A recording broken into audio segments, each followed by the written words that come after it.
नमस्कार, मी Ajay Dhawale, eco agri seeds private लिमिटेडचा प्रतिनिधी जालना. आज आलो आहे आपण बामखेडा या गावामध्ये, तालुका भोकरदन, जिल्हा जालना.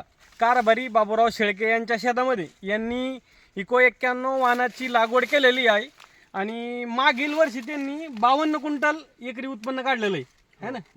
52 क्विंटल तुम्ही. आणि मागच्या वर्षी किती एकर लागवड केलेलं होतं तुम्ही? मागच्या वर्षी 3-4 एकर होतं. 3-4 एकर. तर त्याच्यात इको 91 वाणाची 1 एकर लागवड केलेली होती तुम्ही. तर तुम्हाला किती उत्पन्न आलं? एकरी आपल्याला 52 क्विंटलचं आवरेज. 52 क्विंटल तुम्हाला एकरी उत्पन्न आलेलं आहे. ह्या वर्षी तुम्ही इको 91 किती लागवड केलेलं आहे? या वर्षी जवळपास आता 9 बॅग आहे. 9 बॅग आहे. 9 बॅग. आणि हा जवळपास तुमचा 2 एकरचा प्लॉट आहे. 2 एकरचा प्लॉट तर आपण आता हे कंच सोडलेले इथे इको 91 वाणाची. सोडले. तर किती लाईनी भरल्या याच्यामध्ये? याच्यात 20 लाईनी आहे. 20 लाईनी. 18 ते 20 लाईनी भरले. काही 18 आहे, काही 20. काही 18 काही 20 आहे. आणि दाणे भरलेले आपले 44 42 दाणे एका कणसामध्ये भरलेले आहे समजा. तर मागच्या वर्षी तुम्हाला 52 क्विंटल एकरी आवरेज आलेलं आहे. तर दुसरा सुद्धा वाण तुम्ही लावलेलं होतं दुसऱ्या कंपनीचं. तर त्याच्यात आणि याच्यात किती क्विंटलचा फरक पडला साहेब? जे आपण दुसऱ्या कंपनीचं वाण लावलेलं होतं त्याच्यामध्ये जवळपास याच्यात 10 क्विंटलचा फरक पडला. 10 क्विंटलचा फरक पडला. Direct 10 quintal. खर्च तुम्ही सारखाच केलेला होता का? खर्च सेम केला बरोबर. सेम खर्च करेल. कसल्याही प्रकारचा बदल नाही. काहीच नाही बदल. जेव्हा पहिला आपण जेव्हा मागच्या लागवडीला टाकला होता दुसऱ्या वाणाला, तोच खर्च ह्या वाणाला केला.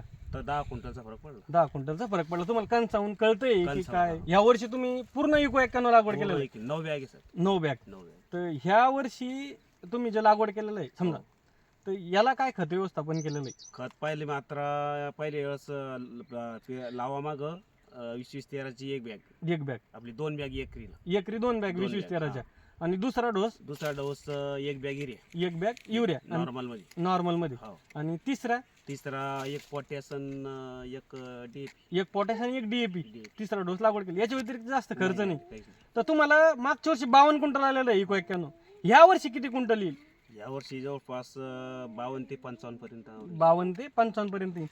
तुम्ही आता ही लागवड केलेली 2 फूट बाय 9 इंचावर लागवड केलेली. 2 आणि पाण्याच्या पाळ्या किती दिल्या हिला साधारणतः तरी समजा 8-9 पाणी दिलेले. समजा 15 दिवसाच्या अंतरानं 1 पाणी दिलेलं. जमीन बाग आहे तुमची, काळीची जमीन आहे. मकाही चांगला आलेला आहे. तुम्ही बघू शकता. दाखवा ह्या कणसाची साईज वगैरे. साहेब याच्या आता जवळपास 20 लाईनी बघायची. याच्या 20 लाईनी आणि 42-44 पर्यंत दाणे भरलेली. काही 20 आहे, काही 18 आहे. काही 18 सगळं 18 ते 20 पर्यंत. काही 19, काही 18. तर बाकीच्या जे शेतकरी बंधू आहे त्यांना तुम्ही येणाऱ्या हंगामासाठी इको 91 बद्दल काय सांगसाल? तर येणाऱ्या हंगामासाठी सर शेतकऱ्यांनी काय करायला पाहिजे? ज्या वाणात आपल्याला जास्त झडती येते ते शेतकऱ्यांनी वाण लावायला पाहिजे. माझं म्हणणं आहे शेतकऱ्यांनी इको 91 वाण हे लावायला पाहिजे. 1 बॅग अनुभवासाठी. 2 बी बॅग लावले काही अडचण नाही. आवरेज नंबर 1 आहे. आवरेज म्हणजे 52 ते 55 क्विंटल आवरेज यायला आरामात आवरेज येतो. आणि खर्च जो आपण दुसऱ्या वाणाला करतो तोच खर्च या वाणाला करायचा ना. 10 क्विंटलचा आवरेज वाढतो. धन्यवाद.